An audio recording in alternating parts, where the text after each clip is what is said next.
आज हम डिस्कस करेंगे pathophysiology of heart failure.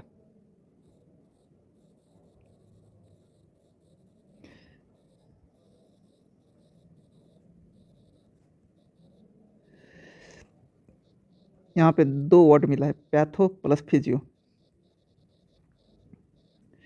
Patho means हो गया एबनॉर्मल कंडीशन और फिजियो मीन्स हो गया नॉर्मल कंडीशन। तो हार्ट का जो है नॉर्मल कंडीशन क्या है, नॉर्मल कंडीशन क्या है ये जानते हैं पहले।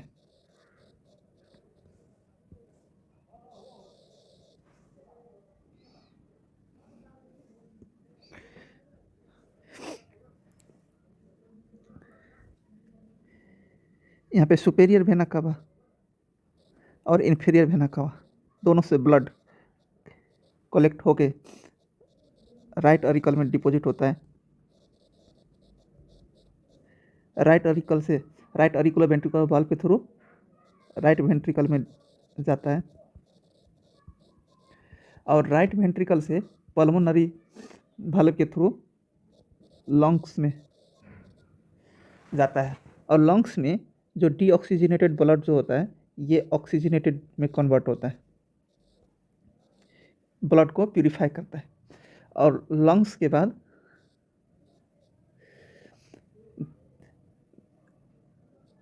लेफ्ट अरिकल में ब्लड डिपॉजिट होता है, ब्लड जमा होता है और लेफ्ट अरिकल से लेफ्ट अरिकुलर वेंट्रिकुलर वाल्व के थ्रू लेफ्ट वेंट्रिकल में ब्लड जमा होता है और लेफ्ट वेंट्रिकल से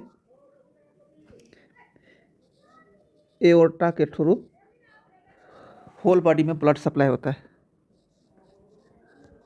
blood supply to whole body. ये हो गया हार्ट का फिजियोलॉजिकल फंक्शन। अब हम पैथोलॉजिकल फंक्शन में जानते हैं। Abnormal function means pathology of heart failure.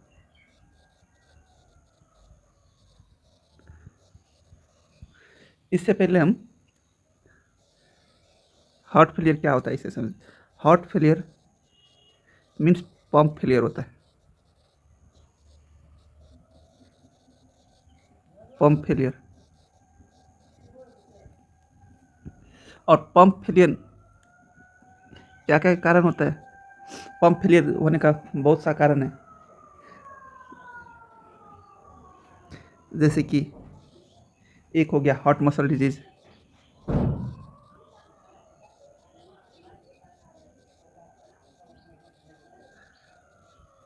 दूसरा हो गया रिस्ट्रिक्टिव फीलिंग,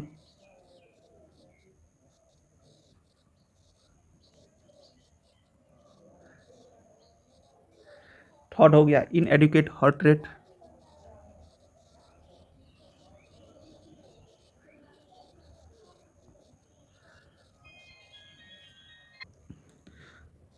फोर्थ हो गया इंक्रीज पीरिलोड,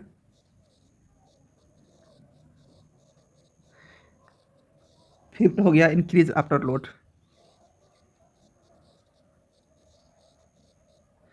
ये सब के कारण heart muscle disease, ischaemic heart disease के कारण हार्ट पंप फेलियर हो सकता है, कॉन्स्ट्रिक्टिव पेरिकार्डाइटिस के कारण भी हार्ट फेलियर हो सकता है। थर्ड हो गया बीटा ब्लॉकर,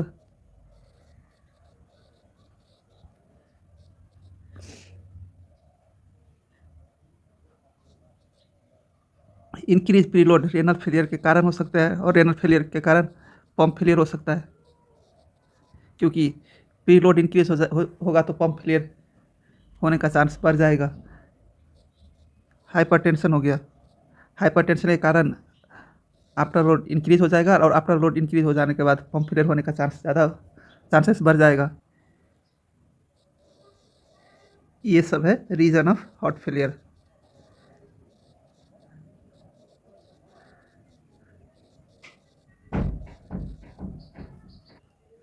अब हम एक और चीज़ जानते हैं, cardiac output.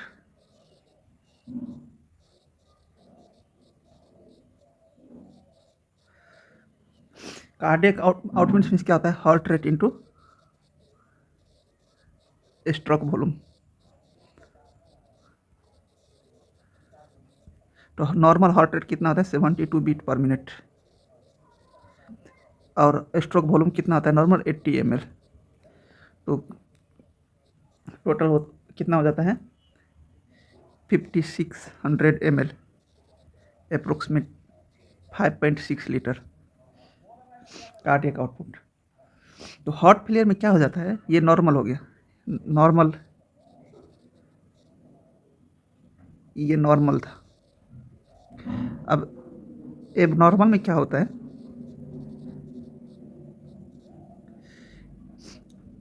Cardiac output equal to heart rate into stroke volume.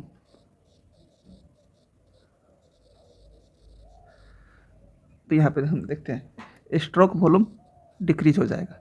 जब स्ट्रोक वॉल्यूम डिक्रीज हो जाएगा तो कार्डियक आउटपुट वो भी डिक्रीज हो जाएगा। तो देखिए यहाँ पे देखते हैं cardiac output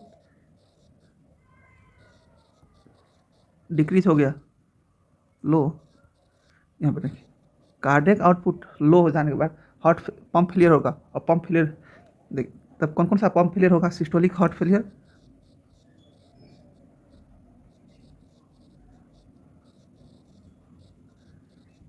and diastolic heart failure.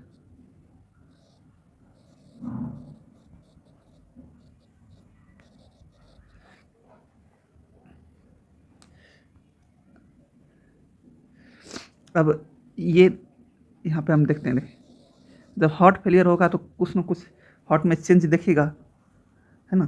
तो सबसे पहले हम जानते हैं क्या क्या चेंज दिखेगा। एक चेंज होगा कि हार्ट का स्ट्रक्चर है जो उसमें चेंज दिखेगा, तो स्ट्रक्चर चेंज।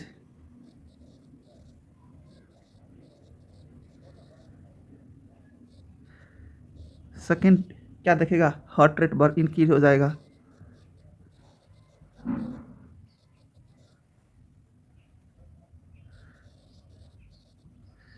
थर्ड रीनल में चेंज दिखेगा।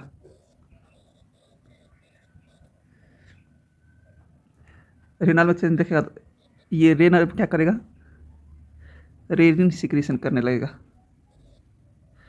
जब रेनिन सिक्रीशन होने लगेगा तो एंजियोटेंसिन रिसेप्टर एक्टिवेट हो जाएगा। एंजियोटेंसिन रिसेप्टर एक्टिवेट हो जाएगा तो एल्डोस्टेरोन सिक्रीशन होने लगेगा। एल्डोस्टेरोन क्या कराता है, sodium water retention, causes sodium water retention.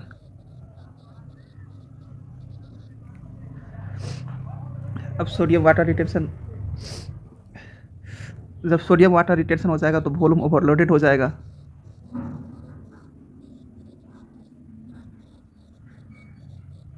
जब वॉल्यूम ओवरलोडेड हो जाएगा तो ये दो जगह पे ओवरलोडेड हो जाएगा।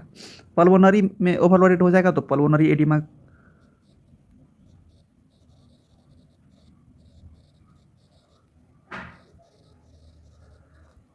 तो पेरिफेरल में लोड ओवरलोडेड हो जाएगा तो peripheral oedema.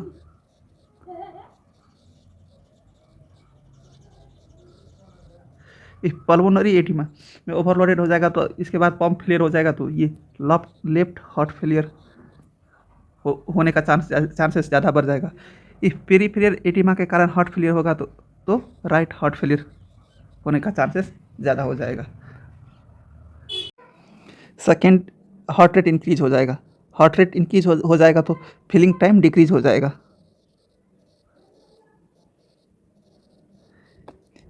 Filling time decrease हो जाएगा। फिलिंग टाइम डिक्रीज हो जाने के बाद हार्ट फेलियर होने का चांस ऐसा ही बढ़ जाएगा, तो हार्ट फेलियर होने का चांस इंक्रीज हो जाएगा। अब थर्ड आ गया स्ट्रक्चर चेंज में। स्ट्रक्चर चेंज में मेन दो ठो चेंज देखने को हमको मिलेगा। एक हो गया डायलेटेड कार्डियोपैथी,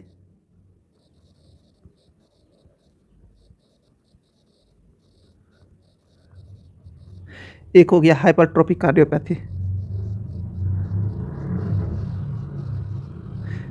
हाइपरट्रोफिक कार्डियोपैथी अब हम डायलेटेड कार्डियोपैथी में देखते हैं। ये हो गया थर्ड वेंट्रिकल और ये भी हो गया थर्ड वेंट्रिकल। तो डायलेटेड कार्डियोमायोपैथी में क्या होता है, जो थर्ड वेंट्रिकल है वो थीन और जो वाल होता है वो वीक हो जाता है। जैसे हाइपर कार्डियोमायोपैथी में जो थर्ड वेंट्रिकल है उसका जो वाल है वो थिक हो जाता है। जैसे कि ये थर्ड वेंट्रिकल का वाल ये थिक हो गया। थिक हो जाने के बाद ये जो वाल है जो वो स्टीफर हो जाएगा। स्टीफर हो जाने के बाद ब्लड फ्लो होने में डिफ़िकल्ट होगा, तो leading to heart failure.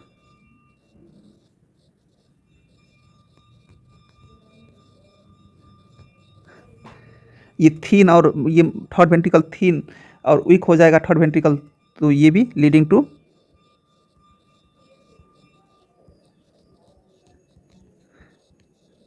Heart failure. अब नेक्स्ट वीडियो में हम मैनेजमेंट ऑफ हार्ट फेलियर पढ़ेंगे।